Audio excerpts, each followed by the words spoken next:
Hey guys, I will show you how to uninstall the applications or software forcefully on Windows system. In the first step, simply go to control panel and click it to open it. Click on uninstall a program.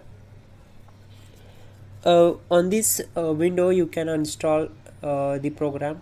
Simply right click here, select uninstall, and there is another way. Right click on the start icon, go to settings.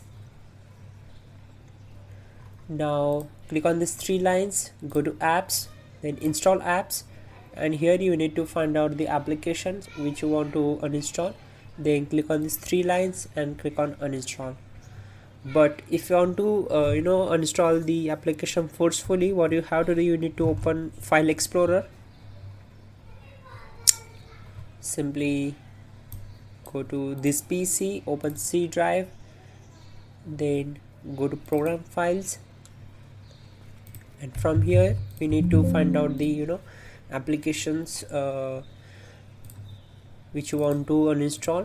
So I just wanted to uninstall Google Chrome, so I will just go to the program file, and I will find out the Google Chrome, and simply I will delete all the files from it. So if you want to see, I just show you Discord. So select it, go to its file location, then I will simply delete all the files from the Discord, and then we will go to control panel and we will uninstall the Discord from here.